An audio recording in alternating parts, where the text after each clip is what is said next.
First, you have some time to look at questions 1 to 7.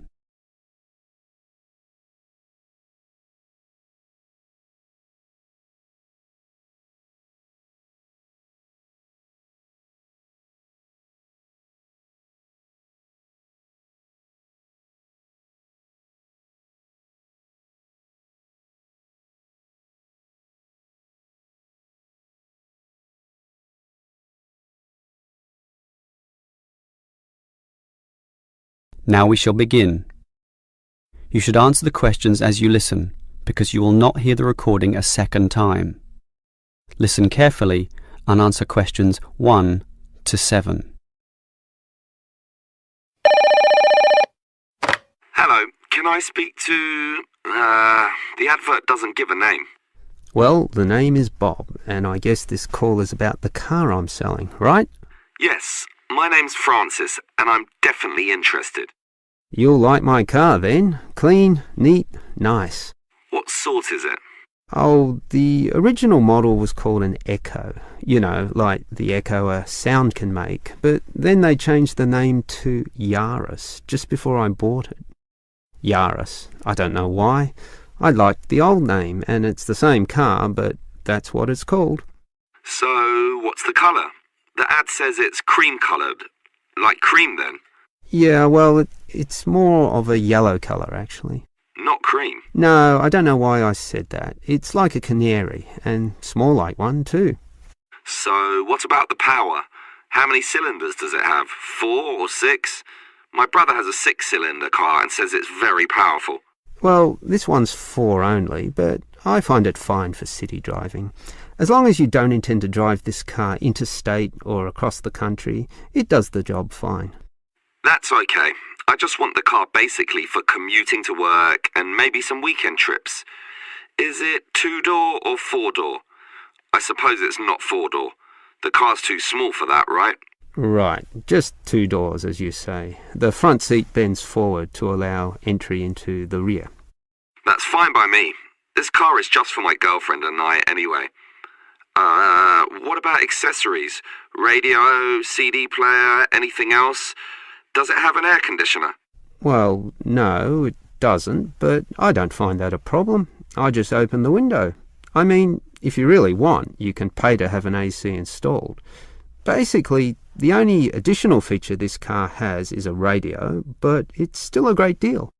That depends on the price. You say you want $12,800, right? Yep, about that. Well, obviously you expect the price to be reduced to an even figure, right? Well, I don't know. $12,000. $12,500, maybe. If you can lower it a bit, I'll come and have a look, okay? Okay. Let's say $12,400, but I won't lower it any more than that. Certainly not to $12,000. Well, if I can get that better price, I may come over this afternoon. But what year is this car? How old is it? My brother's got a 12-year-old car and it's showing problems. Well, my car was brand new only 3 years ago, but it still looks like it's only been 1 year on the road. Okay, that sounds good. Before you hear the rest of the conversation, you have some time to look at questions 8 to 10.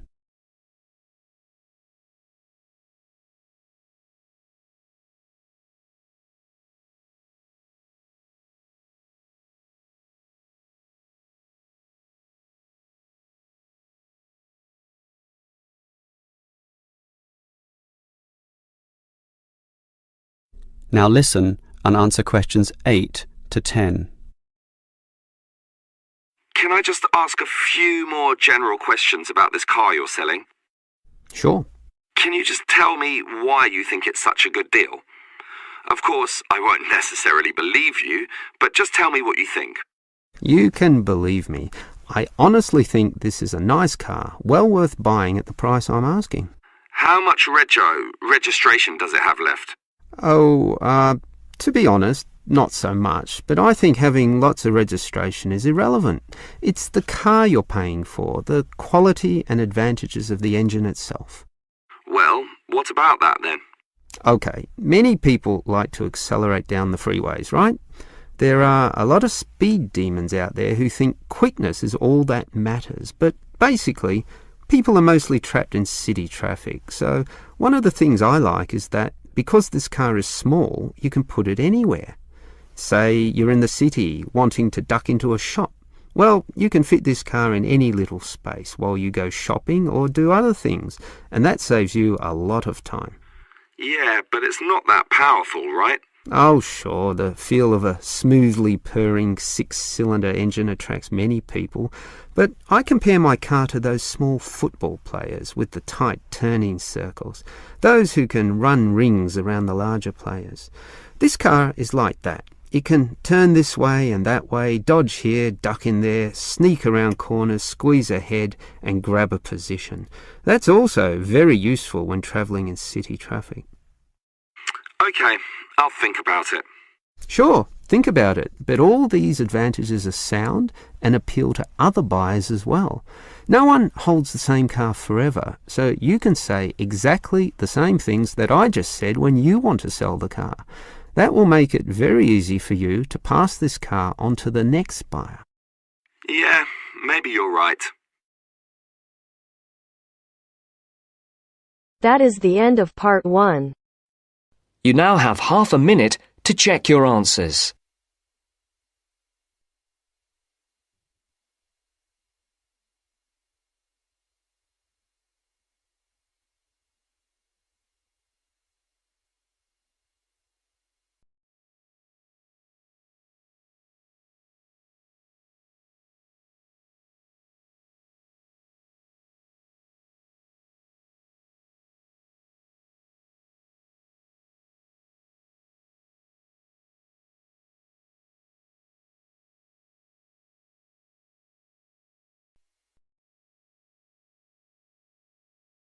Now turns to part 2. Part 2. You will hear part of an interview between Dr. Hilsden, a member of staff on a fashion design course, and a student, Julia, who is applying to do the course. First, look at questions 11 to 13.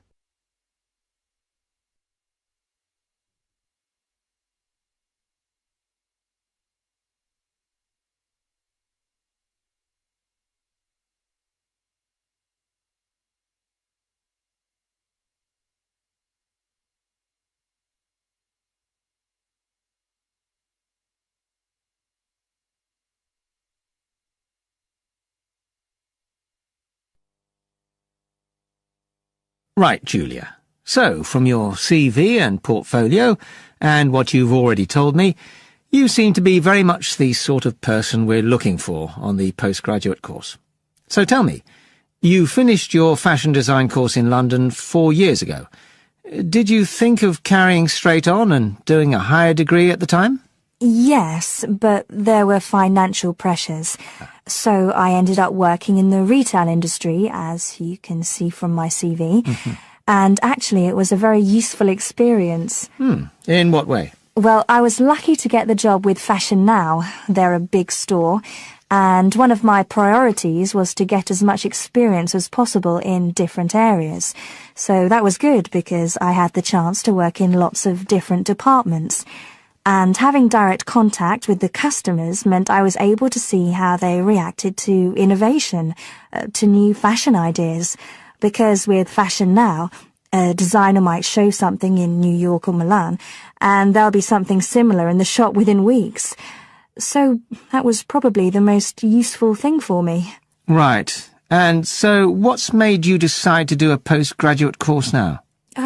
Well, while I enjoyed working at Fashion Now, and I learned a lot there, I felt, well, the way forward would have been to develop my managerial skills, rather than my skills in fashion design, and I'm not sure that's what I want to do. Yes. When I was doing my degree in London, I'd been interested in women's wear, but I know that there's been a lot of work done in areas like new fabric construction. And though I'm not intending to go too deeply into the technology, I'd be very interested in looking at how new fabrics could be used in children's wear. So I'd like the chance to pursue that line. Yes, good.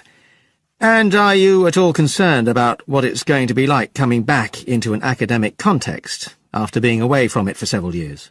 No, I'm looking forward to it. But I'm basically more interested in the application than the theory, or at least that's what I've found so far. And I'm hoping the course will give me the contacts and skills I need eventually to set up my own enterprise. I'm particularly interested by the overseas links that the department has. Yes, many of our students look overseas or to international companies for sponsorship of their projects. Before the talk continues, look at questions 14 to 20.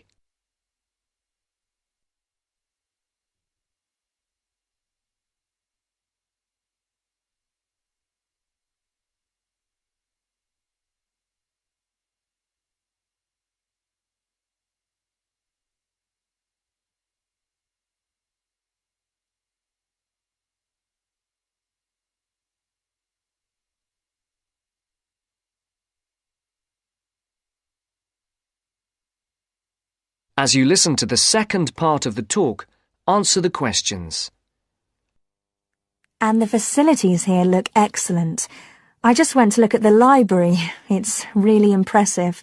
There's so much room compared with the one at my old university. Yes, most students find it's a good place to study.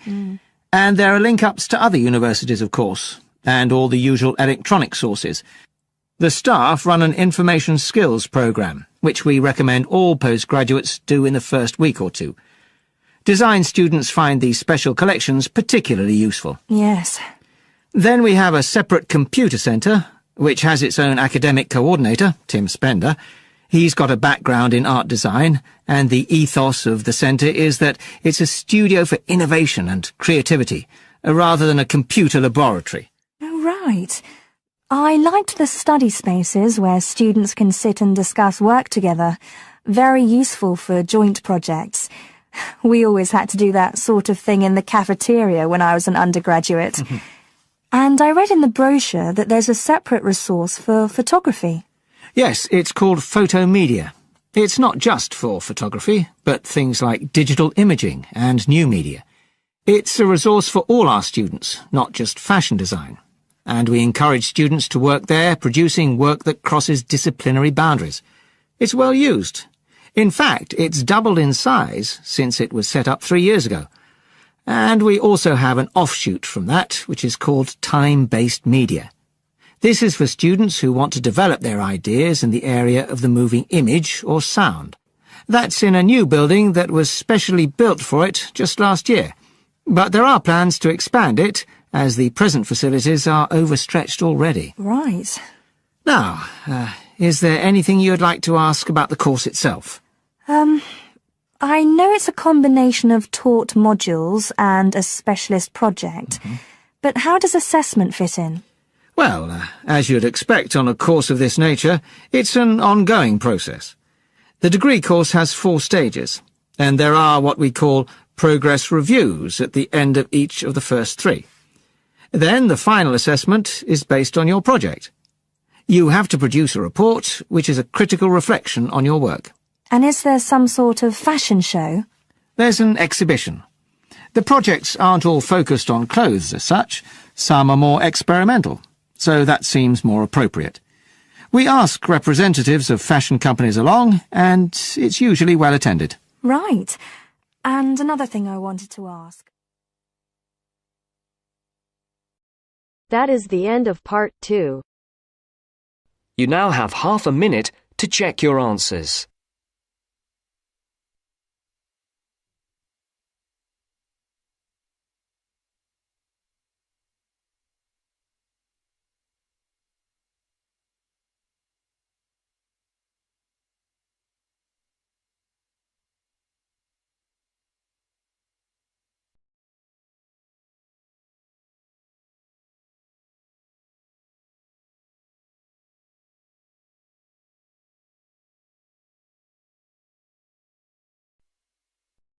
Now turns to part 3. Part 3. You will hear a conversation about tea between an expert and a reporter. You have 30 seconds to look at questions 21 to 24.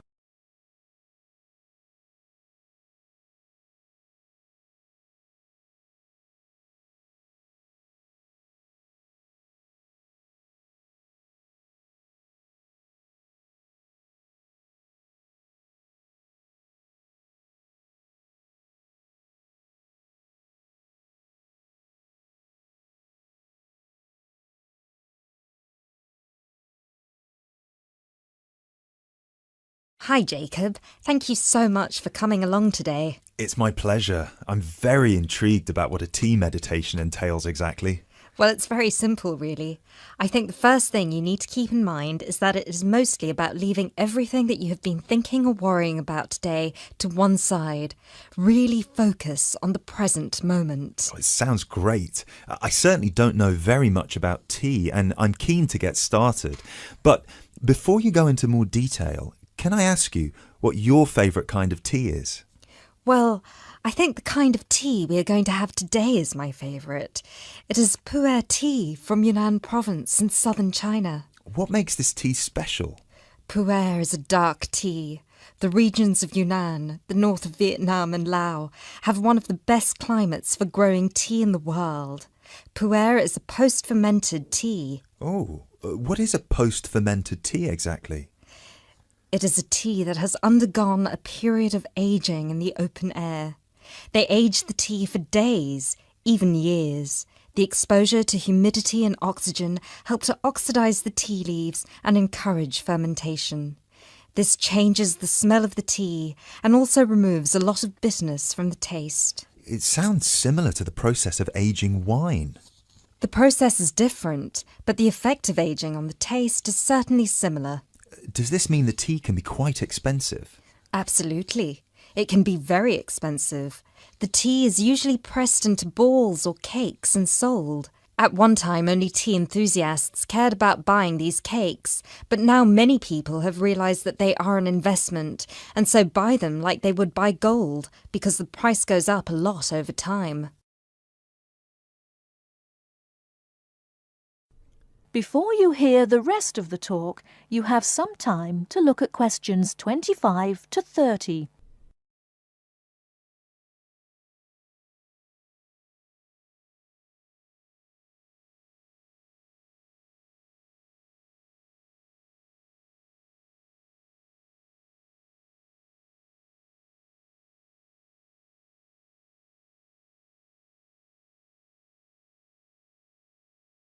Now listen and answer questions 25 to 30.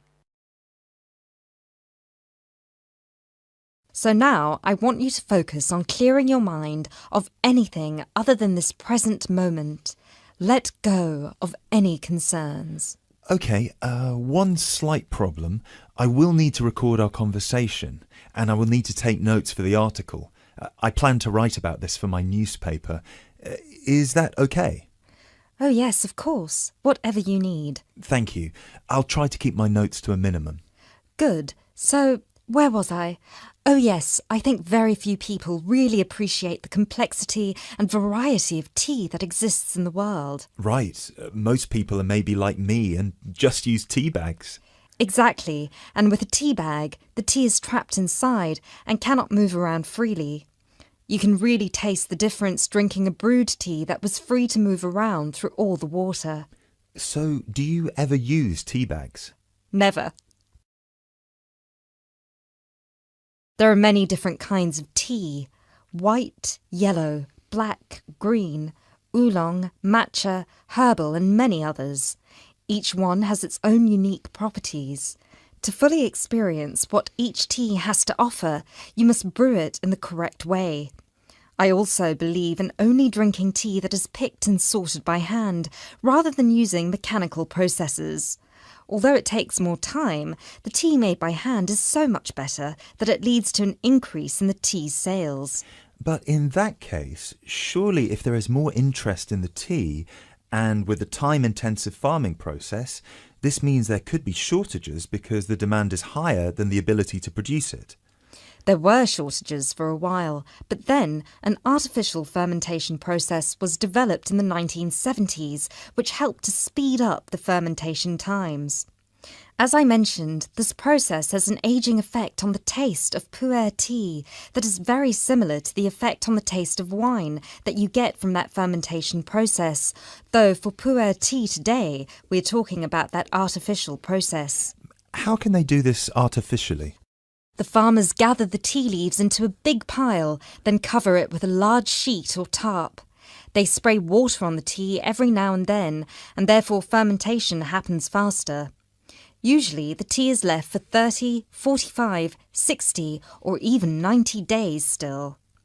The farmer will check the tea every few days, and just by the feel of the tea, he knows whether it is ready or if it needs more time. Wow, that sounds like a fascinating process. I never realised that there was such a science behind producing tea. Well, now you are ready for the best part, the tasting of it. That sounds like a very good idea to me. So what I will do now is boil the water, and we can begin our meditation. What does that entail? We need to focus on only two things. The first is your mind and body. Forget everything that you have been worrying about today. Forget about what you have to do later on, or what somebody said to you earlier. Focus on your breathing and on how your body feels. If you have aches and pains, acknowledge them. Pinpoint where there is tension in your body and try to release it. Oh, yes, I can really feel tension in my shoulders. Let it go. Close your eyes if that helps. Take deep breaths in and out. Soon we will drink the tea. When you drink it, think about the taste and how it feels on your tongue. Is it easy to swallow the tea, or do you need to gulp it? Can you brew the tea leaves more than once? Oh yes, you can brew some teas more than 10 times. Now we will shift to noble silence, focusing only on ourselves and the tea. Enjoy.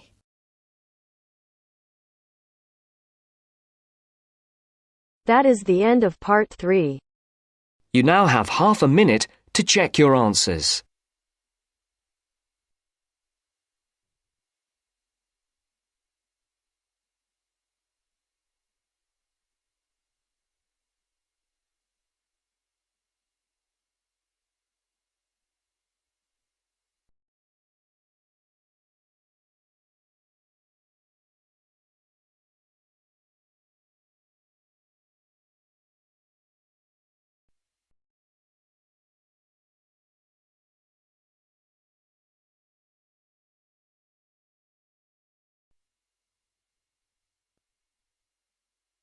Now turns to part 4.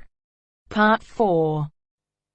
You will hear a lecturer in education talking about some experiments done in the USA to investigate the effects of reducing class sizes. First, you have some time to look at questions 31 to 40 on pages 71 and 72.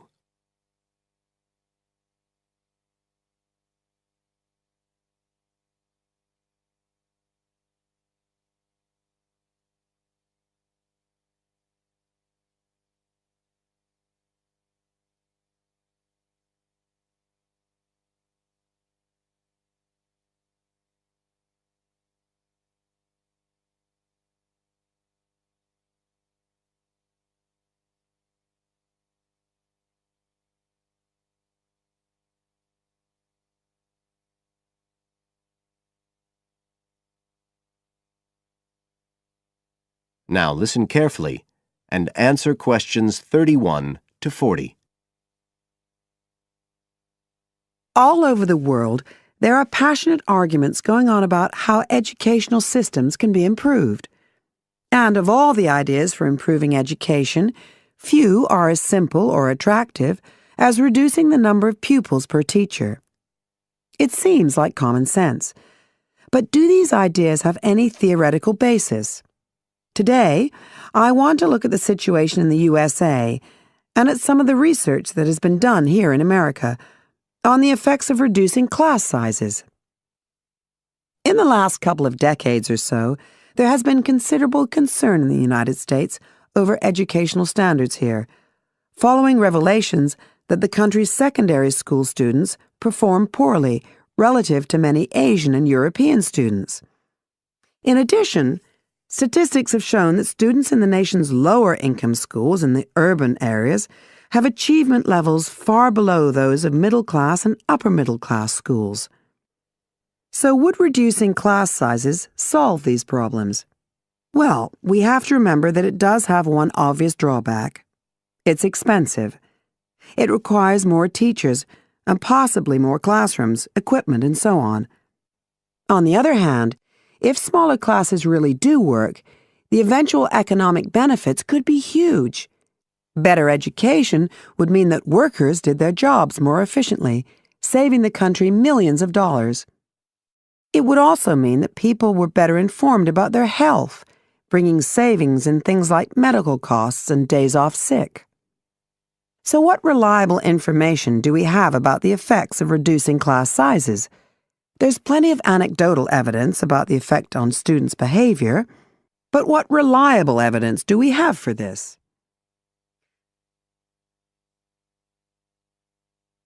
Let's have a look at 3 research projects that have been carried out in the USA in the last couple of decades or so.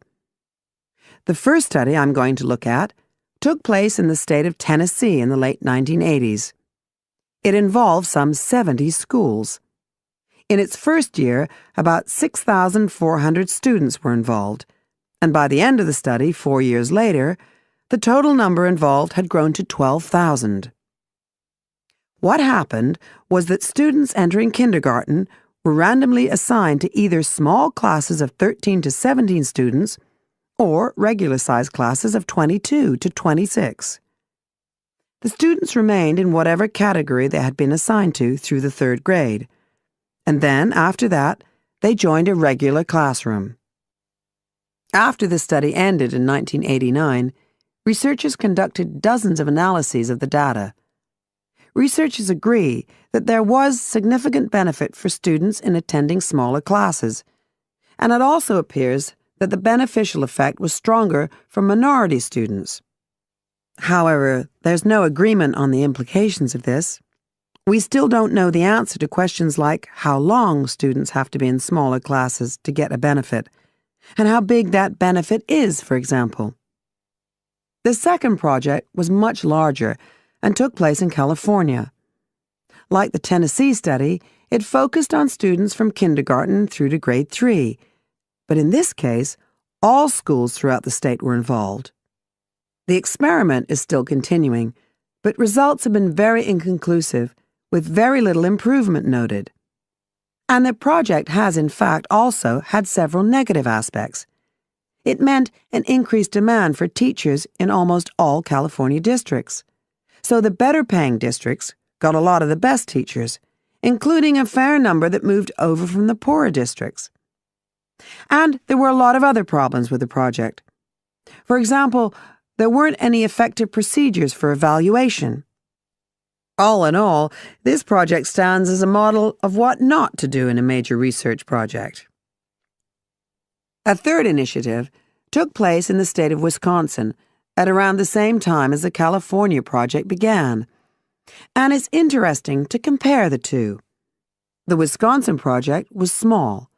Class sizes were reduced in just 14 schools, but it was noteworthy because it targeted schools at which a significant proportion of the students were from poor families, compared with California's one-size-fits-all approach. Analysts have found that the results are very similar to the Tennessee project, with students making gains that are statistically significant, and that are considerably larger than those calculated for the California initiative. Now, I'd like to apply some of these ideas to the latest.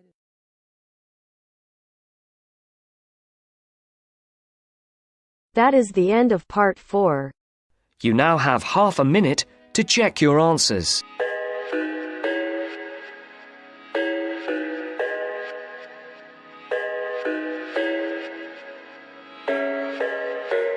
I thought I had it figured out, believed in us, we were meant to be, no doubt. teenage love. Everybody else could see the way we were, living in a fantasy. When I kiss her,